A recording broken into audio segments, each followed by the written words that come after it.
Hi, I'm Leanne Ely. I'm a nutritionist, a New York Times best-selling author, and some people even say I'm a life coach. I started the Daily Dish Show to share my story, my truth, and my journey to vibrancy, and to inspire others to do the same.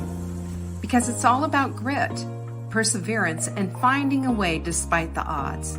It's about embracing the whole woman, not just the parts that are easy to love, and feeding her heart, mind, body, and soul. But I found that this isn't just my story, it's your story too. It's go time. This is the Daily Dish. Well, hello.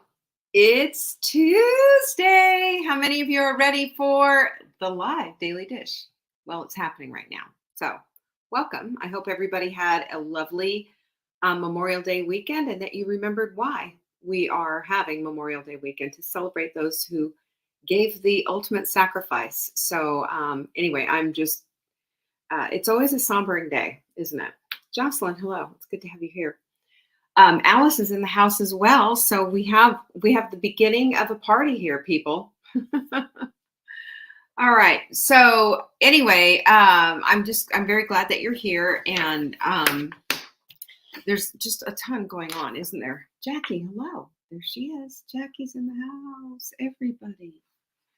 So we have some stuff going on. First of all, I painted my nails red last night. It's called Big Apple Red. And it's funny because there's I don't know if you've seen this. Well, thank you, Jocelyn. You're so sweet. My hair was a complete frizz ball, and I just had to do something with it because last night I just let it go curly all by itself. Then this morning I played pickleball. When I came back, I looked like a Neanderthal. It looked like I'd been, out, digging roots out in the woods somewhere. It just was terrible. So I had to put some hot curlers on and fix this business. But so thank you. I really appreciate that. So I was in a funk. I've been in this funk. I don't know what. Have you ever been in a funk and you just can't put your finger on it? That's me. And a part of it is, marks away and all of that. My usual routine's been disrupted, shall we say. Anyway, so I've been in this funk, and I read this thing on TikTok. It was called, or watched this thing. It was called the red nail theory.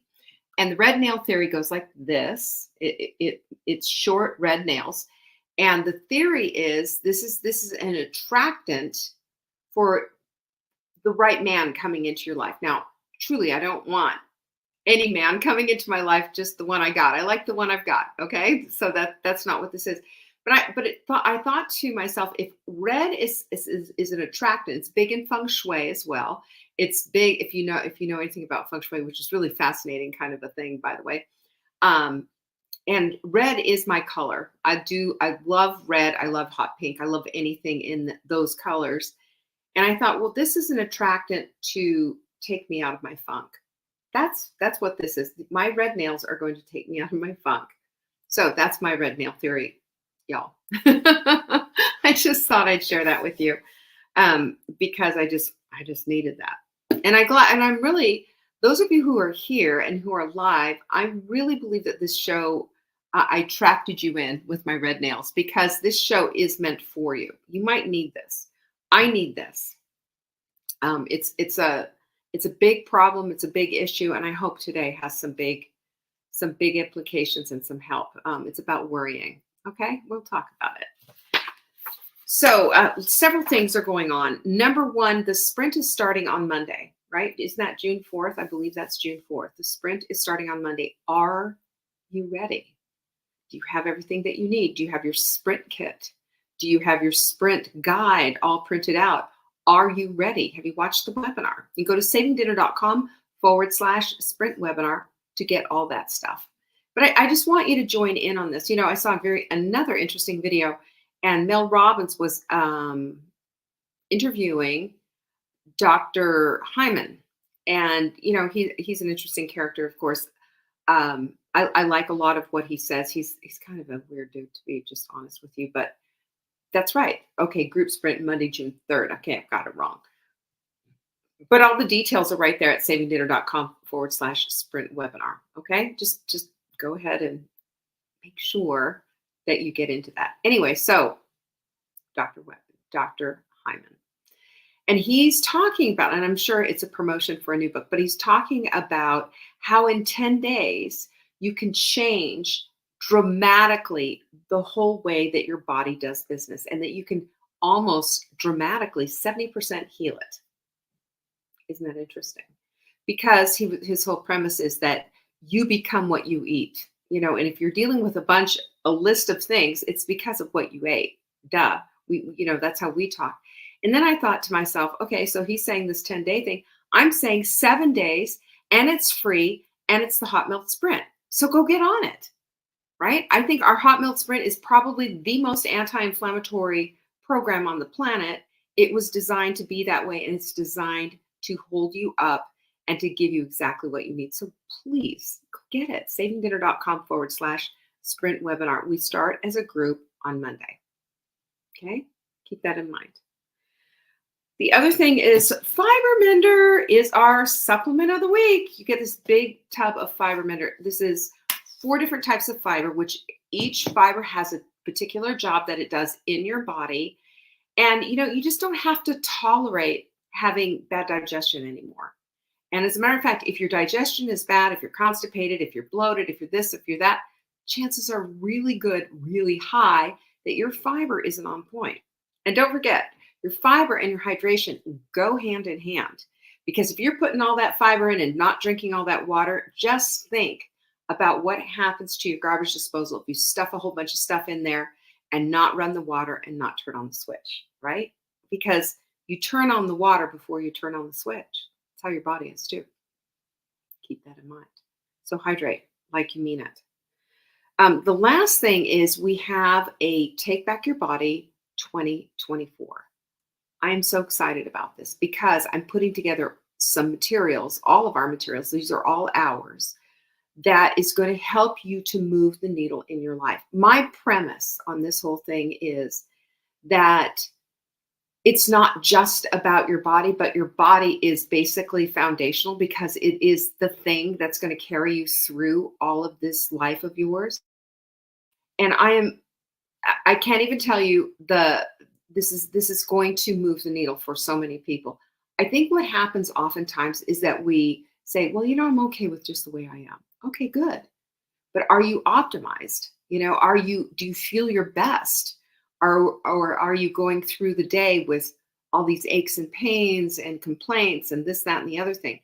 And do you understand and know your body? It was like what Dr. Hyman was saying today.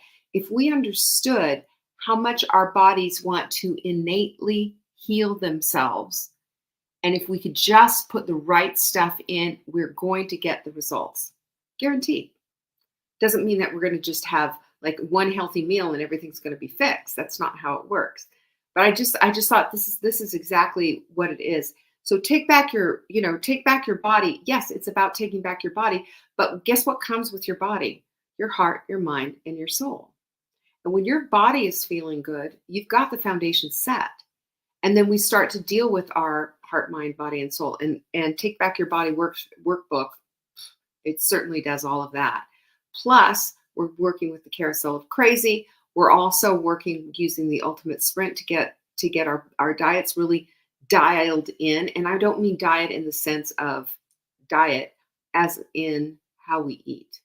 Getting that stuff dialed in because it's such a vital component for us to get what it is that we want, for us to live our lives on purpose and for purpose. So I invite you to go take a look at that. savingdinner.com/body. Our first monthly session begins on Tuesday, June 11th. Okay? I want you there. All right. So, Fiber Mender, by the way, is buy one, get one free. So screaming deal. When's the last time we did that? Never. So go get your Fiber Mender. What are you waiting for? Good stuff. All right. Let's get into this. Give me a pinkies up in the comments if you've ever worried. If you've ever worried, or if you are a chronic worrier, or if you worry sometimes, or whatever. Do you know, sometimes this is what triggered this for me, is last night I had these really vivid dreams about this particular person and just some different things that had happened, with that person.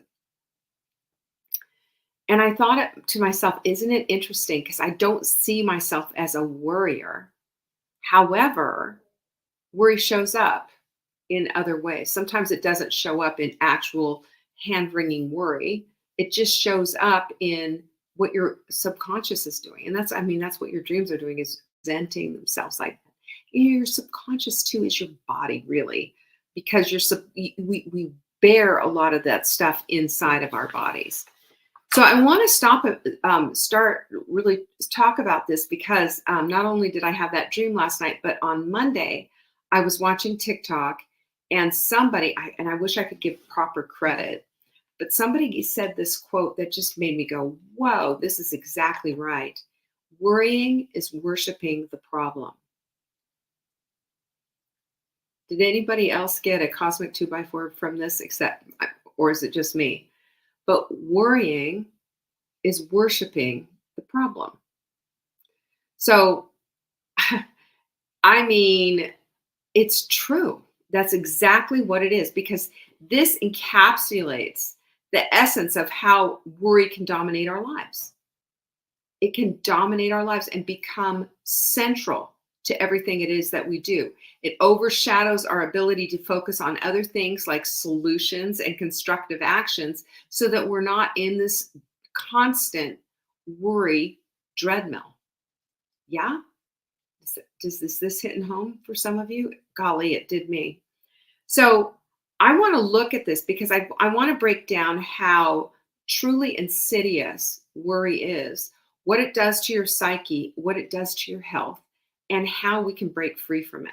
Because breaking free from worry is breaking free from a lot of things that hold us back. Hey, Chris, I'm so glad you're here. So, the nature of worry, first of all, worry oftentimes becomes a very, very bad habit. It obviously, and it involves repetitive negative thinking, worrying about something that hasn't yet happened, worrying about something that did happen in the past, and worrying about, any little thing of what might happen is a real big one. But also rolling around in the past is another one. Hey, Lynn and Autumn, I'm so glad you're here. We're talking about worrying today. So I think this is a good one for all of us. So this stems from our brain's innate desire to predict and control the future. Excuse me. To predict and control the future, and also to avoid danger and to ensure safety. This is your amygdala on steroids, y'all. This is your amygdala going hog wild and having the reins of your life. This is why it's so critically important for us to tell our amygdala to take a seat, and to tell our prefrontal cortex, you know what that is? It's the control center for your whole entire life, to take control of the situation, because your prefrontal cortex is a better judge. It can judge what's worth your time and energy, whereas your amygdala can't. All your amygdala does is want to keep you safe and away from harm's way. And doing that is just saying no to everything, and shutting things down, even when what you're currently doing is hurting you, because that's what we're used to.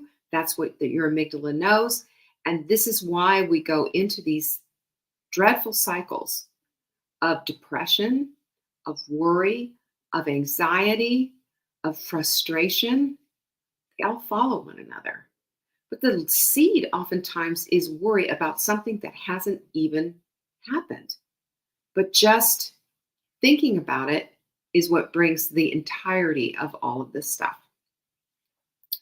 So we have to look at this, because this protective mechanism, as it were, backfires. It backfires and causes us way more harm than good. And that's what we're going to be talking about today. And let's talk about the impact of that on your psyche and on your health. So it is just psychologically, it manifests in anxiety and stress and constant state of unease. Have you experienced that? I have. Oh, yes, I have. I've experienced that. And it's just cycle, because there's all this negative thing. Well, what if this and what if that? It can bring us to the place of just being paralyzed with fear. It can also hinder our ability to think clearly and make rational decisions because we are locked and loaded in this paralytic thinking. And when that happens, and it's just that's the only thing that we can do, we can't bust out of that and come to this place of rationally thinking about, okay, so that hasn't happened. That's not even a part of the equation. Why am I even going there? Your prefrontal cortex will tell you that if you give your prefrontal cortex the power. And I've done this, and I will give you this, and write this down if any of this is sounding like what you've been doing. Write this down and write it down. It's like, I hereby declare that my prefrontal cortex, this part of my brain, is in charge, not my amygdala, not the fear center of my brain. The fear center doesn't make good decisions. The fear center is often very much knee-jerk. The fear center keeps us from our purpose, keeps us from the place of having this vibrant, yummy life. And I'm sorry, but that's what you're here for. That's what you're here for. And that vibrant, yummy life is because you're living your life on purpose and for purpose. It all dovetails together, all of it. So you know how it is. That's just psychologically. So that's where you are, all gummed up psychologically, but physically, your body starts reacting to it as well. Your cortisol levels shoot through the roof. Your adrenaline goes. And, these are hormones in your body, by the way. They're meant for short bursts. You need the cortisol for just short bursts, like waking up and doing a few things and what have you. You need your adrenaline to lift the car off of, your foot or whatever. We need those for short bursts. We need them in our lives, but we don't need to be living on them. When we live on them, guess what happens? We have an increased risk for heart disease. Just chronic stress and anxiety raise your blood pressure and increase the risk of cardiovascular incidents. It's just facts. These are facts. Immune system. Interesting. Because what happens is your body then becomes more susceptible to infection and to illness. When I'm worrying, and I don't think I'm worrying, this is when I'm worrying under the radar. If you've ever done this, then you know exactly what I'm saying. And all of a sudden I get a cold sore. Because cold sores for me come on from stress. Otherwise, I don't have to deal with them. But when it comes, I know I'm thinking, okay, so what is that? Because that's the root cause of whatever it is that's bothering me, is worry, right? You also get digestive issues. This is like, a lot of people, stress brings on IBS, right? Ulcers, acid reflux, all of these things. Your digestion becomes compromised because of worry. Worry produces that kind of stress. And then let's talk about sleep disturbances. Hello, bad lucid dreams like I had last night. Insomnia you can have, or poor quality sleep. You're waking up every, turn. I don't have to tell you all this, right? Have you ever experienced it? I'm thinking yes. So what we need to do is we need to break the cycle of all of this. We can't just continue with it. We need to break the cycle. There are constructives to worry. There are things that we can do. So remember, nature just abhors a vacuum. It isn't that you just stop worrying and everything and just go on your way. It's what are you going to do instead of worrying? What are we going to do? What constructive actions can we take so that we can empower ourselves, so that we can be uplifted and rise above all of this stuff? So let's look at this and see how we can turn worry into a catalyst for change, because it's possible. The number one thing is, of course, mindfulness. Mindfulness and meditation, they go hand in hand. This mindfulness reminds us to get out of our heads and get present into what it is that we're doing.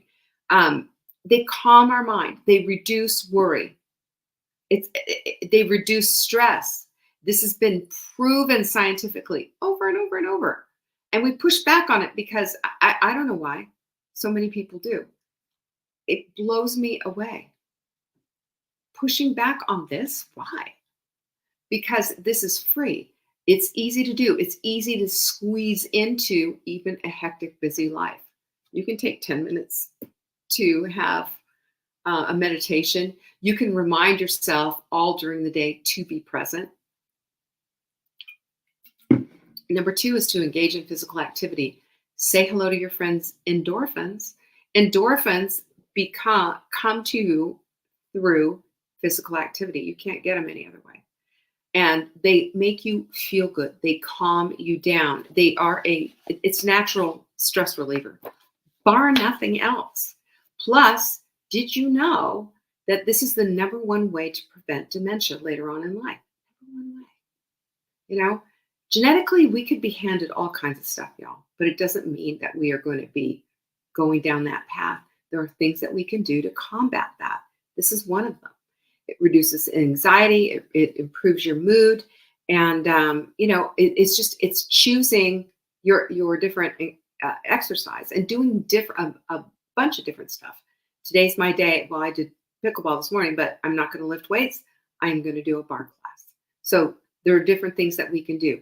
Getting that mobility in there and flexibility and balance, as well as strength training and endurance type of exercises. Those are really important, and they make you feel a different person.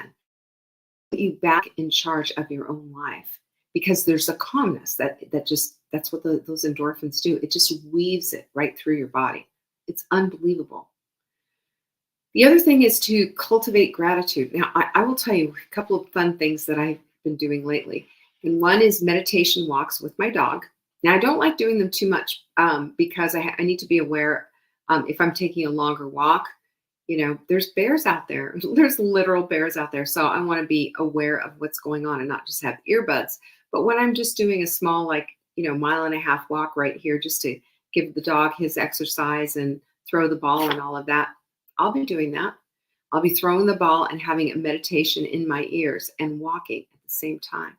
Oftentimes I'll say things like, as I walk, as I put one step in front of the other, I start to cultivate gratitude, thanksgiving. I'm looking all around at the beauty that's around me, my joyful dog in front of me. You see how this all comes together? And it's also, obviously being mindful. Instead of stressing and worrying, I'm sitting there enjoying this beauty and having this relationship with my dog and with myself. It's important. Gratitude journals, too, are a very simple thing to do. You just start writing down things that you're grateful for and just reminding yourself every day that, you're here on purpose and for purpose. What can you be grateful for today? There's always something, trust me. Research has also shown that gratitude can enhance your well-being, improve your sleep, and even boost your immunity. Did you know that? That was one of the things that Linus Pauling brought in besides laughter, was gratitude for healing, also the vitamin C work and everything that he did. You need to seek social support as well. Community, folks, community. As a matter of fact, in the Alzheimer's research that they're doing, besides the number one thing was exercise, the number two thing was community. Being connected with others means something.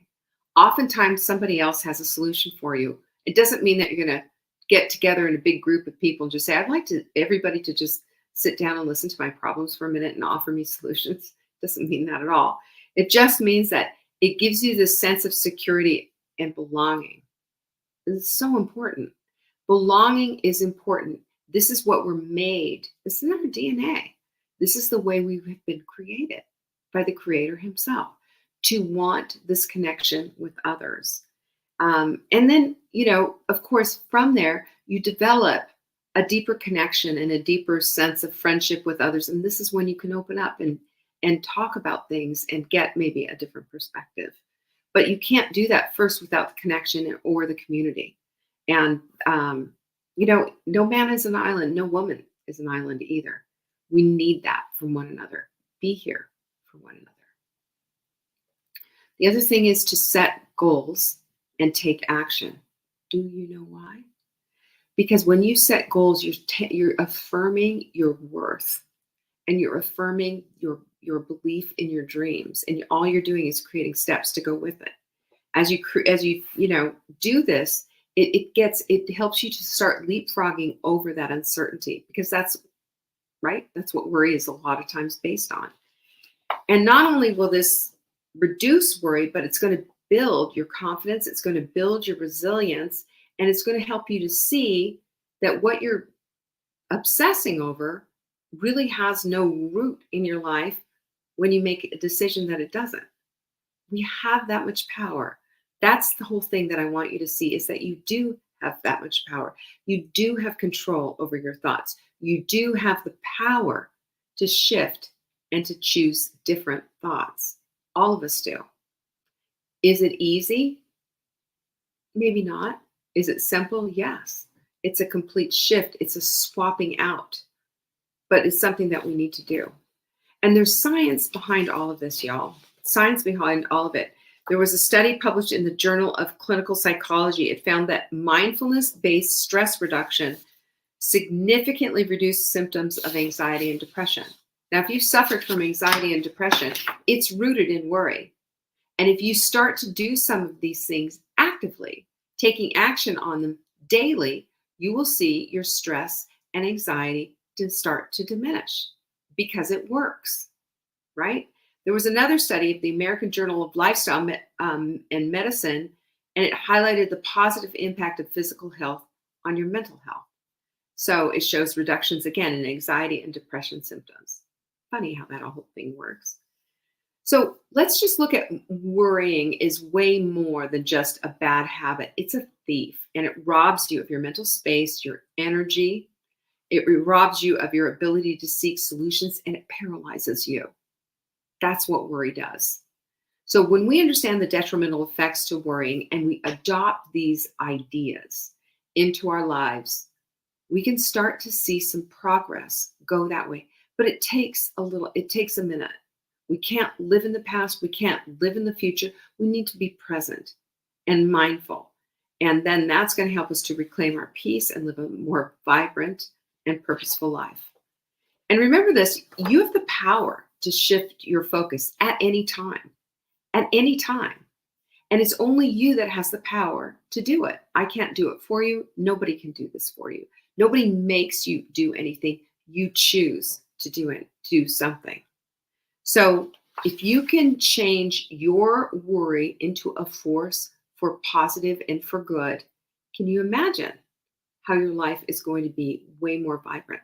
Can you imagine how you will be living your life on purpose and for purpose? That's the gist of it. But worry is standing in the way. All right, that's all I have for you. I sure hope, thanks, Lynn. I appreciate that so much. I sure hope you're having a great week and that you plan on joining us on Monday for the sprint. Don't forget about your Take Back Your Body 2024. I can't wait. It's going to be great. All the details, go to savingdinner.com/announcements for all the details about anything you might have missed. You do not want to miss Take Back Your Body 2024. We will have that. That will be on sale for just a few more days, and then it will be gone. Seats are filling up quick. All right? Peace be with you. I appreciate you. Bye-bye.